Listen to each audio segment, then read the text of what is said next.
자, 오늘 우리가 꿈꾸는 네 번째 시간인데요. 함께 찬양하는 공동체라는 제목으로 함께 말씀을 나누고자 합니다. 우리가 작년 2020년을 아마 인류의 역사 속에서 또 많은 사람들, 아마 우리가 죽을 동안 죽게 될 때까지도 우리는 2020년을 이렇게 기억할 겁니다. 코비드의 한 해로, 코비드가 시작된 해로 기억할지 모르겠습니다. 그러나 세상에 있었던 많은 세계의 음악인들, 뮤지션들에게는 작년 2020년은 베토벤이 태어난 지 250년이 되는 그런 해였습니다. 사실은 베토벤이 태어난 것을 기념하기 위한 수많은 음악회가 전 세계적으로 준비되었다가 코비드-19 때문에 다 지금 취소되고 온라인으로 그렇게 바뀌었던 후입니다. 우리가 잘 아는 것처럼 악성이라고 하죠. 음악의 성인, 뮤지션, 세인트 오브 뮤직 이렇게 얘기하죠. 악성 베토벤. 이 베토벤은 남다른 그런 고통스러운 인생을 살았던 사람입니다. 그의 아버지는 성병 환자였습니다. 만성적인 성병 질환을 갖고 있었고, 그리고 그는 알코올 중독자인 그 아버지와 함께 인생을 살았습니다. 그리고 그의 어머니는 평생 동안 폐결핵에 걸려서 그것을 앓으면서 인생을 걸어갔던, 그래서 폐결핵을 앓고 있던 어머니와 성병 환자이면서 알코올 중독에 있었던 아버지, 그 아버지는 베토벤의 음악성을 가지고 그의 음악성을 팔아서 돈을 벌어야겠다는 생각밖에 없었어요. 그나마 그 생각 때문에 그는 음악을 할 수가 있었습니다. 그리고 그 음악에 대한 열정 때문에 그는 인생을 살아갈 수가 있었습니다. 그러나 그는 가난했고 그는 잘 먹지 못했습니다. 그러던 그의 나이 17세 그가 되었을 때 사랑하는 그의 어머니는 오랜 폐결핵을 앓다가 그는 세상을 떠나갔습니다.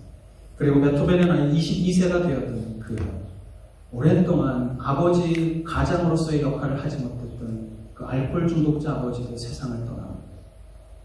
그는 그럼에도 불구하고 여전히 고통 속에 살았습니다.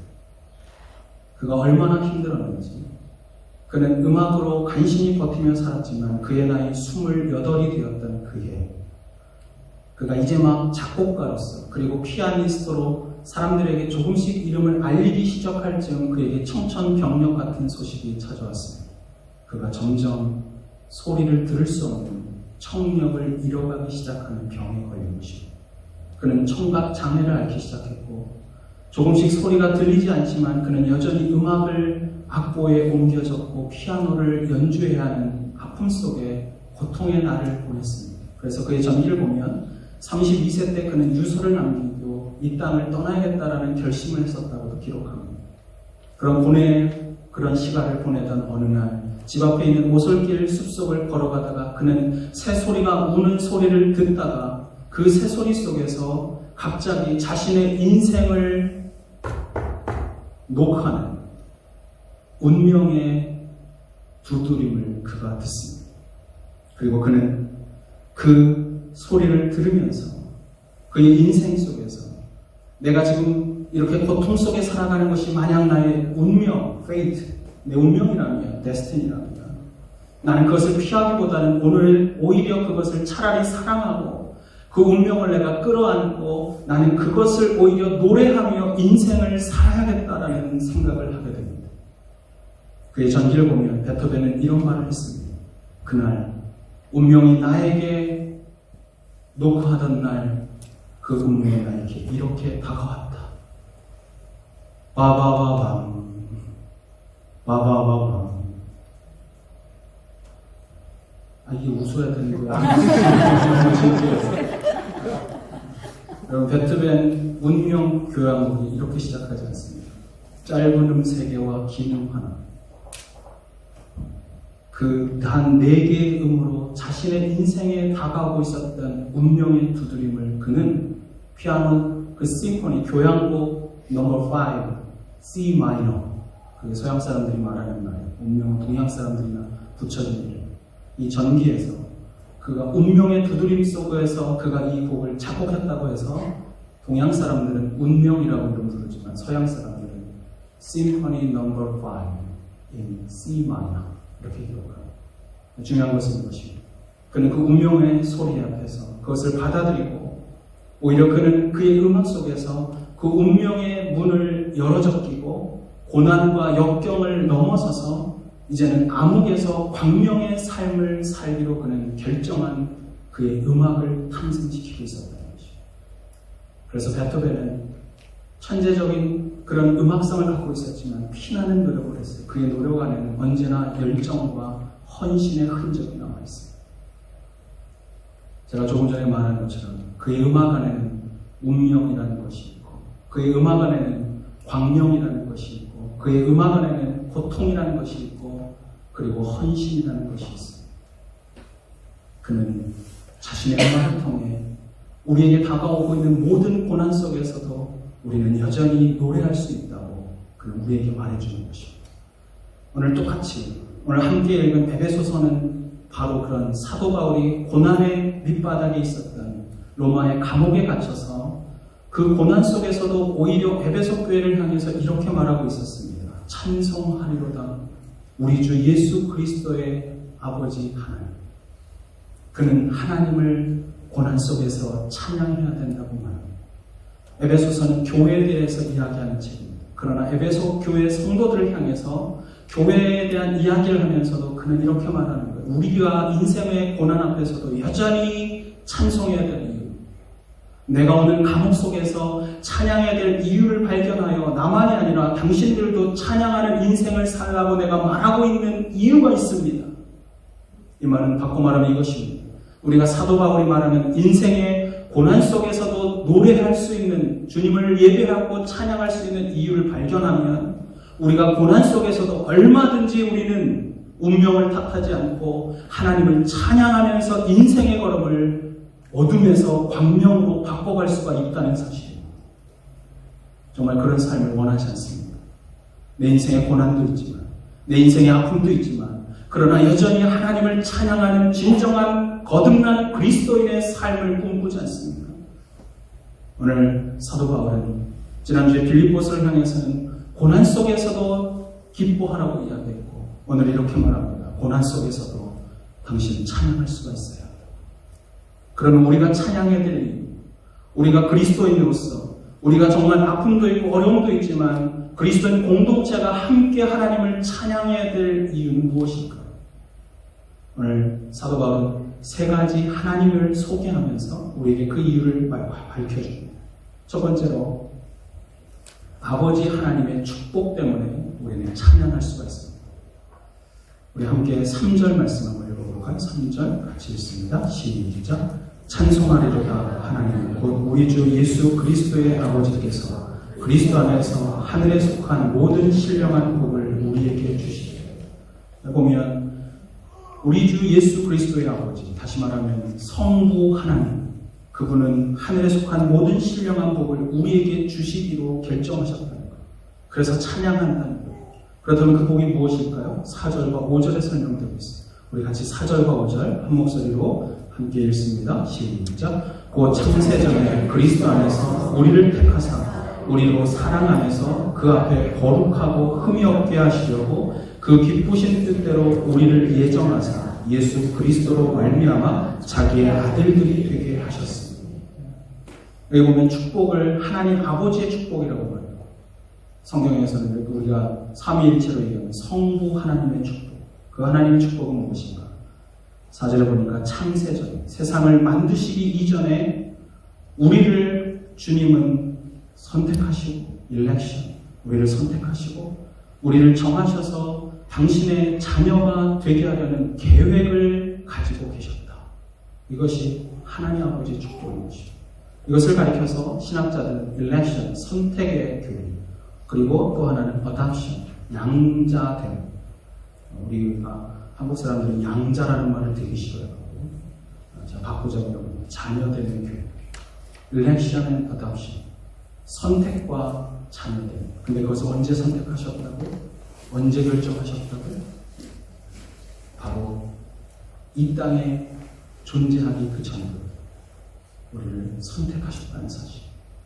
우리는 구원이라고 하는 한 관점을 생각하면 항상 이런 생각을 합니다. 2000년 전에 예수님이 십자가에서 죽으심으로써 우리가 구원받았다. 틀린 말은 아닙니다. 그러나 구원을 생각할 때 우리가 예수 그리스도의 죽으심 이전에 아버지 하나님께서 우리가 그분 보시기에 더럽고 추한 존재였음을 아셨지만 그럼에도 불구하고 우리가 어느 날 하나님의 은혜로 말미암아 거룩하고 흠이 없는 존재로 변화될 것을 기대하며 그분이 창조의 이전부터 우리를 선택하고 당신의 자녀가 되게 하기를 결정하셨다. 이것은 놀라운 은혜가 아닙니다. 한국 사람들은 어답션, 양자된다, 입양한다. 이것에 대해서 굉장히 좋지 않은 인식을 갖고 있어요. 많이 한국 사회가 최근에 좋아지긴 했습니다만 최근 올해 그리고 작년에 그 입양한 부모들의 사건이 한국 사회를 뒤흔들어 갔어요. 그래서 한국 사람들이 뭐가 있냐면 입양한 그 자체를 부정하는 이유가 불신이 있는데 그 이유는 이겁니다. 양부모를 안 좋게 여기는 인식이 있어요. 한국 사람. 그걸 잘하는 게 뭐냐? 콩쥐팥쥐. 콩쥐팥쥐 보면 누가 심술 부려요? 하도 오래돼서 콩인지 팥인지 기억이 안 나요 지금. 먹어봐야 알겠어요. 여러분 거기에 나오는 대부분의 악한 존재는 뭐냐? 입양한 양부모, 양어머니, 그리고 양부모의 자녀들, 그들이 문제예요. 여러분 그들이 문제입니까? 그들이 문제라고 만든 동화가 문제입니다. 여러분 양부모가 뭐가 문제예요? 근데 여전히 한국 사회는 뭐가 있냐면 양어머니가 됐다 그러면 뭔가 악할 것 같고 뭔가 학대할 것 같고 이런 것이 머릿속에 있어요. 작년 그리고 올해 안에 한국의 뉴스 안에서는 그런 양부모들이 잘못한 많은 사례들을 뉴스로 막 한국 사회가 다 뒤흔들었어요. 학대하다가 아이들이 죽는 일들이 일어나요. 그러나 저는 그것은 굉장히 잘못된 또 다른 인식이라고 생각해요. 입양은 좋은 것이고 아름다운 것이고 그러나 그런 인식 속에서도 제가 한국에 있을 때 저와 함께 사역했던 많은 목회자 가운데 저와 함께 있었던 지구촌교회만 해도 적어도 5명 이상의 목사님들이 알게 모르게 자기가 아이를 낳았고 그 아이와 함께 있으면서도 또 다른 아이를 입양해서 한 가족으로 함께 키워가고 있었던 것을 봤어요. 그래서 저는 종종 입양에 대한 성경적 이해에 대한 어떤 강의를 들을 수가 있었는데 어느 날 외국에서 오신 한 목사님께서 강의를 하셨어요. 이분은 어떤 분이냐면 자기가 미국에서 오셨는데 자기의 자녀, 미국인 자녀 3명이 있는데 동시에 3명의 한국인 아이를 자신의 자녀로 삼았습니다. 입양했습니다. 문제는 이것입니다. 그 아이가 다 신체적 결함이 있는 핸디캡을 갖고 있는 장애가 있는 아이들이었습니다. 그 강의가 끝나고 나서 입양한 목사님들이 많았기 때문에 특별히 물어봤습니다. 아주 조심스럽게. 목사님께서 혹시 한국 아이들을 셋을 입양한 것도 특별한데 그들에게 결함이 있음에도 불구하고 그런 어떤 핸디캡을 가진 아이들을 입양한 특별한 동기가 있을까요? 그 질문을 받는 순간 그럼 매우 놀라면서 오히려 목회자였던 사람들에게 이런 말을 했습니다. 하늘에 계신 아버지께서 우리가 죄인인 것을 이미 알았음에도 불구하고 우리 아버지께서 수많은 핸디캡과 결함을 갖고 있는 것을 이미 아셨음에도 불구하고 나와 당신을 당신의 자녀로 삼아주지 않으셨나요? 나와 내 아내 현 씨는 그 아버지 하나님이 입양하여 주시고 양자되게 하신 것에 대한 아주 지극히 작은 보답에 지나지 않습니다. 이것은 내가 그 은혜에 대한 아주 작은 응답일 뿐입니다. 그렇습니다. 하나님의 조건 없는 선택 그리고 하나님의 양자 삼으신 그 은혜로 우리가 구원을 받았고 그리고 하나님의 자녀가 될 수 있는 은혜와 복을 우리가 누리며 사는 것입니다. 그리고 이 사실을 확인하는 거듭난 그리스도인이라면 우리는 인생의 삶을 살아가는 순간마다 나를 구원하기 위하여 나를 이 땅에 보내기도 전부터 계획하시고 선택하시고 나를 구원하기를 작정하신 그 하나님을 우리가 어떻게 찬양하지 않을 수가 있을까? 그래서 오늘 사도 바울은 6절에 이렇게 말하고 있지 않습니까? 이는 그가 사랑하는 자 안에서 우리에게 거저주시는 바, 은혜는 다 거저주는 거예요. 거저주시는 바, 그의 은혜의 영광을 찬송하게 하는 것이다. 그러므로 교회는 선택과 자녀됨의 은혜를 누린 자들이 하나님을 찬양하는 공동체인 것입니다. 우리가 인생을 살면서 하나님을 찬양해야 될 이유, 오늘 사도 바울은 두 번째로 그것을 가리켜 이렇게 말합니다.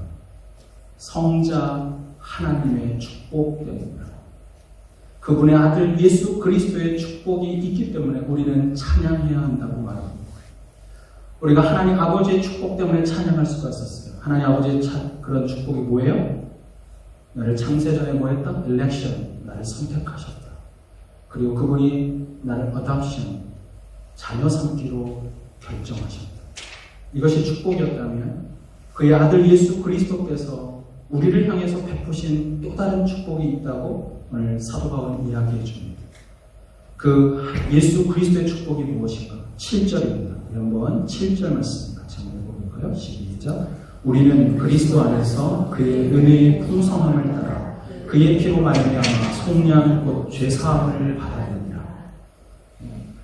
예수 그리스도의 축복이 뭐냐? 우리가 거듭난 사람이라면 우리는 그리스도 안에서 그의 은혜의 풍성함을 따라 그의 피로 말미암아 뭐했다? 속량 곧 죄사함을 받았다는 것입니다. 여기서 속량이라는 말이 옛날 성경은 구속이라고 했어요. 이런 이 말이 다 어려워. 이 말을 듣는 순간 이해하시는 분들이 많지 않죠. 영어 성경은 이렇게 써 있습니다. redemption, 구속 혹은 죄를 속하기 위해서 양이라는 건 돈이에요. 돈을 지불했다는 거. 그러니까 이 redemption이라는 단어가 사실 갖고 있는 본래 의미가 두 가지 의미가 있습니다. 첫 번째는 뭐냐면 값을 지불하고 그것을 사왔다라는 뜻이에요. 다시 사왔다. 그리고 또 하나는 그것을 사온 다음에 그것의 자유를 허락해 주었다라는 뜻이에요. 원래 이 단어가 바울이 신약 성경을 기록할 당시에 쓰이던 그런 언어인데 언제 쓰느냐 하면 노예 시장에서 쓰던 말이에요. 노예 시장에서 썼는데 당시 로마가 전 세계를 지배하고 있을 때 여러분 로마 그런 귀족에게 있어서 내가 노예를 많이 거느리고 있는 것은 내 신분이 얼마나 높은가, 내 신분이 얼마나 고귀한가 이것을 증명해주는 그런 하나의 상징이 될 수가 있었어요. 근데 여러분 한번 이 광경을 한번 연상해 보십시오. 누군가가 노예 시장에서 한 노예를 사기 위해서 흥정을 합니다. 거래를 시작합니다. 우리 식으로 하면 옥션을 시작했습니다. 경매를 시작합니다. 사람들이 서로 얼마를 부르면서 그 노예를 사겠다고 말하는데 이 한 사람이 마침내 가장 비싼 값을 치르고 그 노예를 사왔습니다. 그리고 집으로 데려갔습니다. 그리고 집에 가서 그 노예에게 이런 선언을 합니다.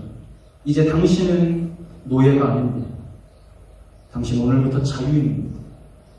또한 당신이 원한다면 오늘부터 당신은 나의 자녀로서 우리 집에서 함께 거할 수가 있습니다. 이 이야기는 만들어진 이야기가 아니라 당시에 로마에서 지극히 자비로운 주인들이 자신의 노예들에게 베푸는 최고의 은혜로서 이런 일들을 자주는 아니지만 드물게 베풀고 있었다는 사실. 우리가 이것의 바탕을 둔 유명한 영화가 있어요. 본 적은 없어요. 대부분 안 봤어요. 제가 보니까. 근데 다 알아요. 영화 배너. 배너가 바로 이 사상이 들어가 있는 영화. 영화 배너에 보면 배너가 누구냐? 배너가 어느 날 그가 노예가 되었습니다. 그가 로마 사람이 아니었는데 어느 날 끌려가서 노예가 돼서 그가 전쟁을 하는 배에 제일 밑바닥 칸에서 노를 저으면서 땀을 흘리는 노예의 신분으로 노를 젓다가 이 배가 전쟁 속에서 침몰의 위기를 맞았습니다. 그때 죽어가는 사령관을 노예인 배너가 구해줍니다. 그리고 그들이 구조를 받아서 로마에 돌아갔을 때 이 사령관이 배너에 대해서 그에 대한 고마움과 그의 그런 성실함과 그의 충성스러움을 보고 그를 자유를 선언하고 자신의 자녀로 삼습니다. 그리고 자신의 모든 재산을 그의 것이 되게 합니다. 거기서부터 이해가 시작됩니다. 여러분 이것이 바로 redemption, 속량 혹은 구속이라는 것을 설명해 주는 뜻이에요. 여러분 인간은 사실상 하나님 앞에서 모두가 다 죄를 범한 죄의 노예였습니다. 그런 우리를 위해서 이 땅에 오신 예수 그리스도, 그분은 친히 자신의 몸으로 우리의 죄를 담당하시고 십자가상에서 자신의 피를 흘려서 우리의 모든 죄값을 대신 치워주신 것입니다. 리딤하셨어요.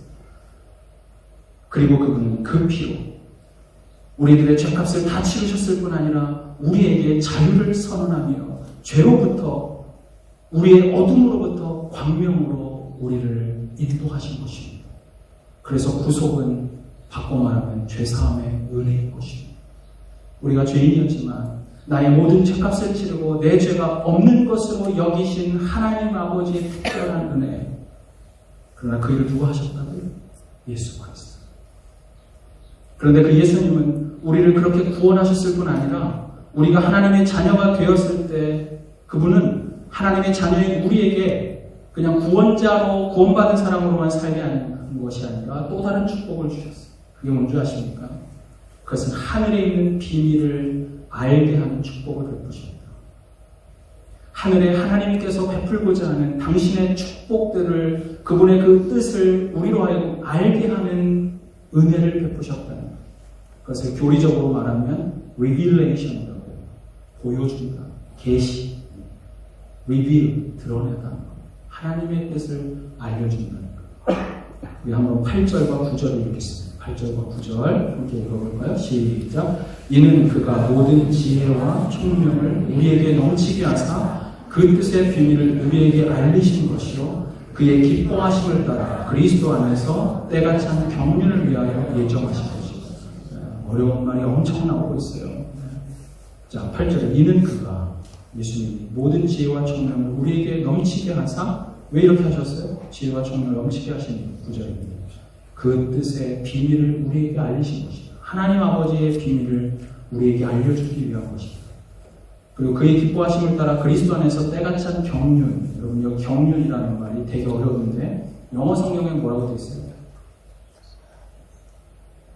뭐라고 되어 있나요? 그냥 대부분의 경륜 여러분 이렇게 생각합니다. 목적, 하나님의 뜻.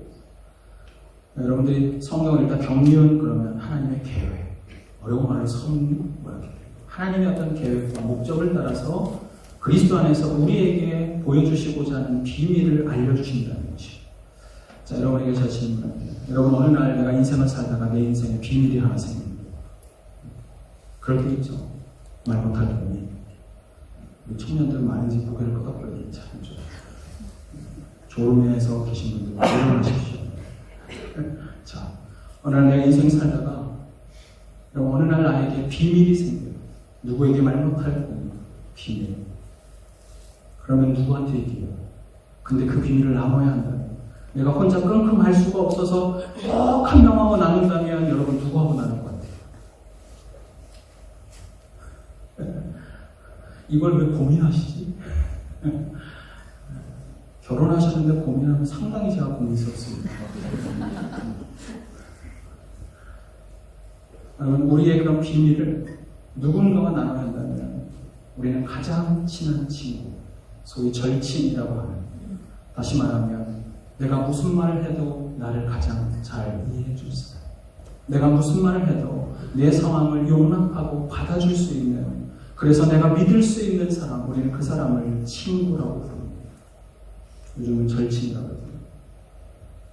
우리는 그 친구하고만 그 비밀을 나눌 수가 있어요. 아마도 결혼하신 분들은 여러분의 배우자가 그런 존재일 거라고 저는 믿습니다만은 그러기를 바랍니다, 제발. 근데 중요한 건 이거예요.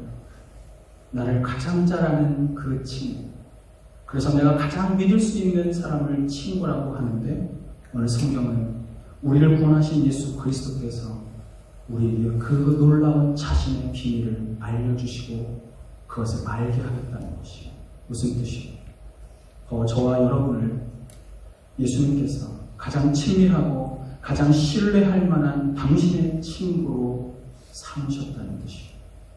주님은 우리를 구원하실 뿐 아니라 그래서 우리 오늘 당신의 친구로 여기셔서 가장 비밀스러운 하늘의 축복을, 가장 비밀스러운 하나님의 뜻을 우리 인생에서 날마다 가르쳐주고 함께 대화하기를 원하신다는 것입니다.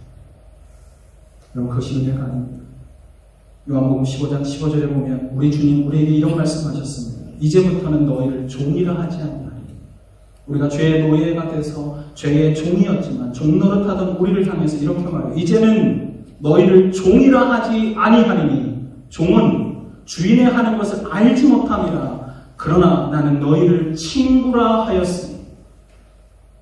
너무 좋아. 친구라 하노니도 아니고 친구라고 이미 하였으니. 그 다음에 뭐라 그래요? 내가 아버지께 들은 놀라운 비밀들을 하나도 숨김없이 다 너희에게 알게 하리라. 여러분, 이게 진짜 친구 아니에요?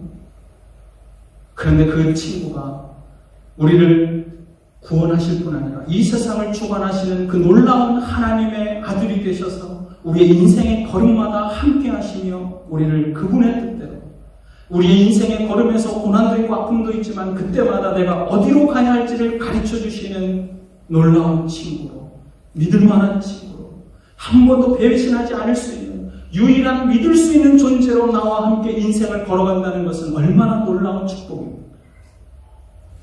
주께서 우리를 친구 삼으셨어요. 옆 사람한테 이렇게 인사해요. 당신의 제일 좋은 친구는 예수님이십니다. 배우자를 그렇게 얘기하셔야 됩니다. 내가 제일 좋은 친구야 이러지 마시고 부부끼리만 이렇게 얘기하세요. 나는 예수님 다음입니다. 이렇게 해보세요. 뭔 뜻인지 몰라서 눈을 껌뻑거리는 분이 계십니다.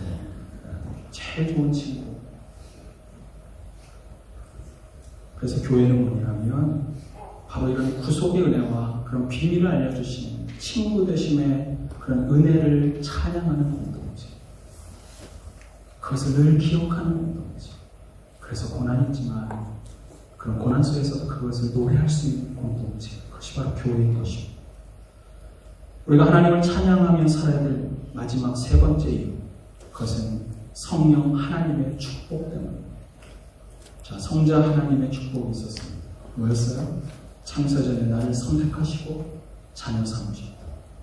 두 번째 축복, 그 하나님의 아들이신 예수 그리스도의 축복입니다. 무엇입니까? 뭐예요? 우리를 리뎀션, 구속하시고 구원하시고 그 다음에 뭡니까? 뭐라고 영어하는? 리빌레이션, 그분의 비밀을 우리에게 알려주신다. 그 다음 마지막 세 번째, 성령 하나님의 축복. 이것은 신학적인 용어로 하면 좀 어렵습니다. 인치심, 그리고 보증이라고 말합니다. seal. 우리가 sealing 하잖아요. sealing. 그 다음에 honest, 보증. honest가 영어의 다른 표현으로는 계약금 이런 뜻인데 그와 같은 뜻이 보증한다는 것이. 자, 그것이 왜 어떻게 축복이 되는가? 우리 한번 13절 말씀을 같이 한번 보겠습니다. 13절 말씀 함께 읽어볼까요? 시작. 그 안에서 너희도 진리의 말씀, 곧 너희의 구원의 복음을 듣고 그 안에서 또한 믿어 약속의 성령으로 인치심을 받았으니. 자, 그 안에서 너희도 진리의 말씀, 다시 말하면 우리를 향한 구원의 복음을 듣는 그 순간 성령께서 우리에게 오셔서 우리에게 뭐 하셨다? 인치셨다. 인치심이 sealing이라고 해요. 여러분, 인이라는 말이 이게 한자어라 갖고 우리 많이 모르실 수도 있는데 도장이라는 뜻이지 않습니까? 인쳤다는 건 도장을 찍었다는 거예요. 여러분, sealing을 언제 잘 표현하는 게 저는 그거라고 생각해요. 여러분, 중세시대 때 보면 한 가문에서 매우 중요한 문서의 편지를 쓴 그 중세 장원의 영주가, 제가 아니라 어떤 영주가 그것을 편지를 우리 가문의 것을 보낼 때 sealing을 어떻게 해요? 초가 있으면 촛농을 떨어뜨려요. 불수가 없어서 편지 봉투에 촛농을 떨어뜨린 다음에 거기에 내 도장을 꽝 찍어서 붙인 것으로 sealing을 합니다. 그게 바로 sealing. 다시 말하면 이 편지에 쓴 이 내용은 누가 썼다? 내가 썼다. 그리고 이 내용은 사실, 내가 그것을 보증한다는 거예요. 그래서 도장을 찍었다. 옛날에는 그래서 팔레스타인에서 보면 자기의 양이 새끼를 낳으면 이게 우리 집안 소유다 하고 어떻게 해요? 도장을 찍어요. 한국말로 낙인이라고 했어요. 도장 찍는 거 그걸 다 sealing이라고 해요. 혹은 시그니처, 사인을 했다는 거예요. 오늘날 치고. 그 말은 내 것이라는 것을 증명하기 위한 것입니다. 인치심은 다시 말하면 이것입니다. 오너십, 누구의 소유인가. 이 도장이 찍혀있는 것은 누구의 것인가를 가르쳐주는 것입니다. 우리가 구원의 복음을 듣고 예수를 구주와 주님으로 영접하는 그 순간 성령께서 우리에게 오셔서 그분은 무엇을 하시냐 하면 이제 너는 종의 것이 아니라 종으로부터 자유하게 돼서 하나님의 것이 되었다라고 하나님의 도장으로 찍는 인치심의 역사, 은혜를 베푸신다는 뜻입니다. 우리는 그래서 구원받는 순간 하나님의 것이 되는 것입니다. 우리는 구원받는 순간 하나님의 소유가 되는 것입니다. 이사야서 43장 1절에 보면 이런 말씀을 하셨죠. 예수님께서, 하나님께서 당신의 백성을 향해서 너는 내 것이라. 당신의 소유가 되었다는 것이죠. 다른 누구의 것도 아니라 너는 내 것이라. 그리고 그 아래 가면 무슨 표현이냐면 너는 내 것이라. 너는 나의 보배라. 내 보물이라. 여러분 생각해 보세요. 우리가 하나님 앞에 구원받았고 하나님의 소유가 된 보물처럼 가치 있는 존재가 되었다면, 그래서 인생을 살아가는데 우리가 인생을 살다가 상처 입고 넘어지고 쓰러지면 내가 하나님의 것인데 누가 손해봐요? 하나님이 손해봐요. 하나님이 어떻게 하실 것 같아요? 그래서 우리를 지키십니다. 당신의 소유가 되고 당신의 것이 되고 내 것으로 인정함을 받은 것이 세상의 악한 것으로부터, 그리고 세상 속에서 상처받고 있는 것을 볼 수 없어서 그분은 성령 하나님을 우리에게 보내셔서 우리를 인도하시고 우리를 돌보시고 당신의 것으로 잘 살아갈 수 있도록 보혜사 성령이 우리를 이끌어 가시는 것입니다. 성령께서 우리의 마음을 주관하시도록, 그러므로 우리는 마음을 여는 것입니다. 그분이 내가 하나님의 음성을 들을 수 있도록 성령님을 존중하고 그분의 음성을 따라서 마음을 열면 우리는 그때부터 하나님의 인도하심과 그분의 손길을 느낄 수가 있어요. 우리가 정말 구원받은 사람이라면 우리는 반드시 하나님의 인도함의 손길을 느낄 것입니다. 중요한 건 이겁니다. 내가 성령님께 마음을 여는 것입니다. 그래도 오늘 말씀에 보면 그렇게 우리를 인치시고 당신의 것으로 삼으셨을 뿐 아니라 14절에 가면 또 다른 축복을 이야기합니다. 우리 같이 14절 같이 읽을까요? 시작. 이는 우리 기업의 보증이 돼서 그 얻으신 것을 속량하시고 그의 영광을 찬송하게 하십니다. 여기서 보면 얻으신 것을 속량하고 깨끗게 하신 것이죠. 값을 지불해서 깨끗게 하셨다. 죄가 없어지게 하셨다. 그런데 그 앞에 보면 이는, 여기서 이는이라는 건 성령님을 설명합니다. 그러니까 13절에서 성령께서 오셔서 우리에게 인치셨는데 왜 그렇게 하셨는가? 성령님을, 그분은 어떤 분이신가? 이는 우리의 기업에 뭐가 되신다? 보증이 된다. 영어 성경이 훨씬 더 잘 번역해놨어요. Holy Spirit, who is given. 하나님은, 성령님은 나에게 주어졌습니다. 어떤 이유로 주어졌습니까? As a pledge of our inheritance. 내가 가지고 있는 모든 자산, 내가 가지고 있는 모든 기업, 하나님께서 나에게 자녀가 되게 하셨다면 자녀에게 상속하기로 약속한 모든 재산을 축복으로 주실 것에 대한 플러지, 보증, honest, 보증으로서 나에게 성령님이 오셨다는 것입니다. 여러분 성경을 읽다 보면 기업이라는 말이에요. 기업이라는 말은 여러분 상속받게 될 때 재산을 받는 것을 가리켜서 대부분 기업이라고 해요. 그러니까 다시 말하면 이렇게 생각하면 돼요. 기업은 성도들이 앞으로 이 세상을 살아가면서 하나님께서 주실 축복들, 그리고 저 세상에서 우리가 하나님을 만나서 누리게 될 모든 축복을 가리켜서 기업이라고 한다라고 생각하십니다. 구약에 있는 이스라엘 사람들은 기업이라는 말, inheritance, 저렇게 표현한 heritage. 저 말을 어떻게 이해하냐 하면 내가 아버지의 땅에, 가나안 땅에 들어갔을 때 나에게 약속한 땅을 주시는 것을 다 기업이라고 생각합니다. 바꿔 말하면 그건 다 나에게 주신 하나님의 축복이라는 것입니다. 근데 중요한 것은 이겁니다. 우리가 예수님을 영접하는 그 순간 예수님의 영이신 성령께서 우리에게 찾아오셔서 성령 그분 자체가 앞으로 우리가 누리게 될 모든 축복을 보증하시는 분이 되신다는 사실. 여러분 집 계약해 보셨죠? 집을 계약할 때 여러분 뭐 합니까? 계약할 때 계약서에 사인하고 그 다음 뭐 하세요? 돈 얼마 넣죠? 그거 뭐라 그래요? 그게 보증금이 보증금. 그게 플러지. 네? 아, 왜 보증금이에요? 내가 앞으로 남은 나머지 금액을 다 지불할 것을 약속하기 때문에 그게 약속의 돈 보증금이에요. 그런데 그 보증금이 누구라고요? 지금 성령 하나님이 그 보증이 되신다. 여러분 이 예를 잘 보여주는 게 창세기다. 창세기 24장에 가면 아브라함이 자신의 아들을 위해서 종을 불러서 신부감을 데리고 오라고 합니다. 그런데 어디로 가냐면 아브라함의 자신의 고향 집에 가서 거기서 사람을 얻어오라고 하면서 종을 보냈습니다. 그래서 아브라함의 아들인 이삭, 다시 말하면 종이 자신의 주인의 아들인 이삭의 신부감을 구하기 위해서 아브라함의 고향에 갔을 때 한 여인을 만났습니다. 누굴 만났어요? 리브가를 만납니다.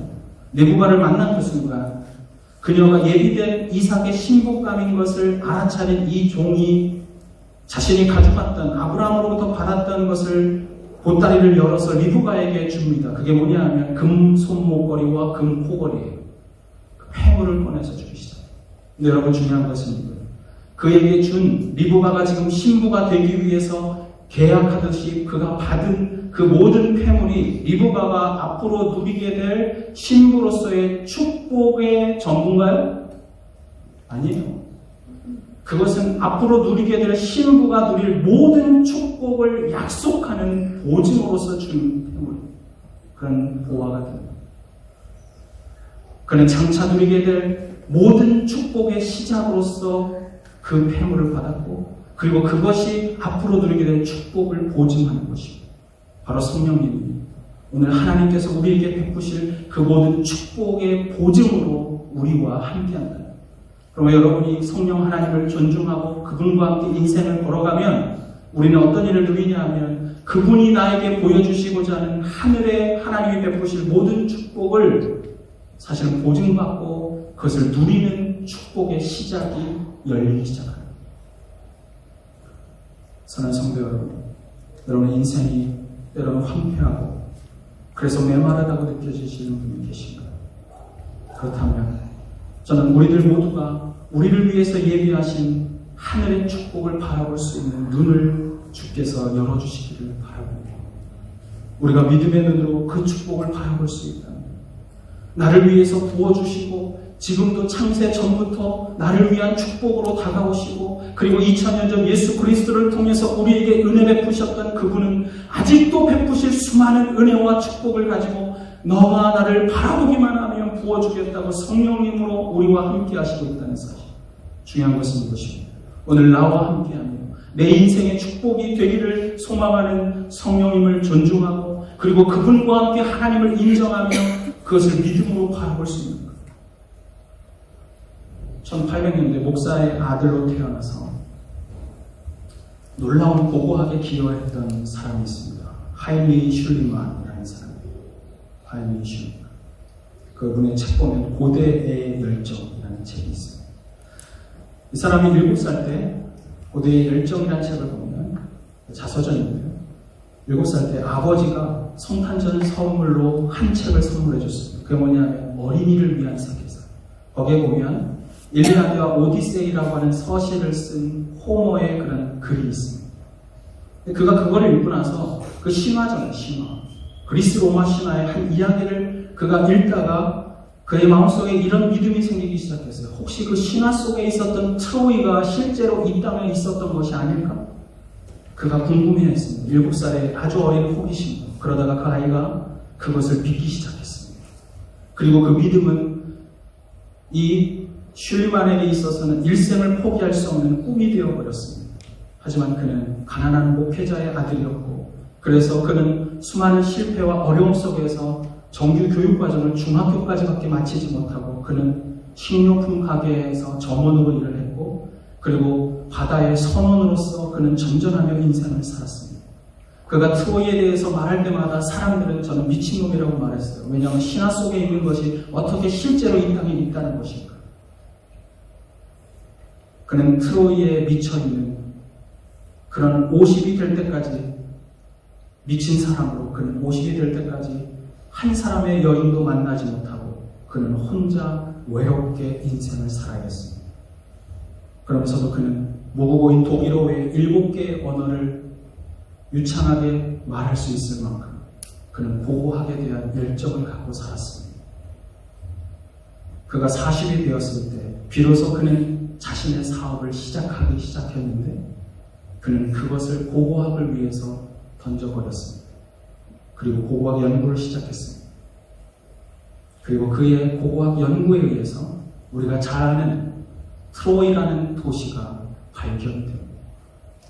실제로 신화 속에 있었던 트로이 목마로 우리에게 알려진 그 트로이가 오늘날 터키 지방에 있는 한 도시라는 사실을 1800년대 하이니 슐리만이 발견합니다. 그가 미친놈이라는 소리를 들어가면서도 그의 어려움과 한계 속에서 그가 목회자의 아들로 자라가면서 인생을 버티게 하는 것은 두 가지였다고 그는 자신의 자서전에서 고백했습니다. 하나는 한 권의 책에서 탄생한 트로이고, 그러나 그는 이 꿈이 하나님이 나에게 주신 유일한 꿈이라고 그는 믿었습니다.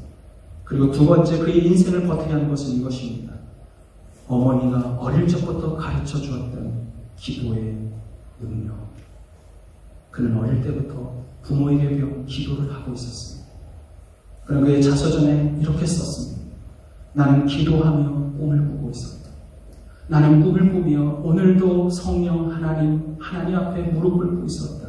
내가 기도할 때는 성령님은 내가 걸어가야 될 한 걸음을 보여주셨고, 나는 그 한 스텝을 내딛는 순간 나의 주 하나님은 또 다른 한 걸음을 보여주셨고, 내가 그 한 걸음을 내딛는 그 순간 그분은 나에게 또 다른 한 걸음 한 걸음으로 인생을 이끌어가고 계셨다. 그리고 마침내 그는 신화를 현실로 바꾸는 기적의 사나이가 되었습니다. 오늘 본문에서 사도 바울이 우리에게 이야기하는 것은 동일한 거라고 생각합니다.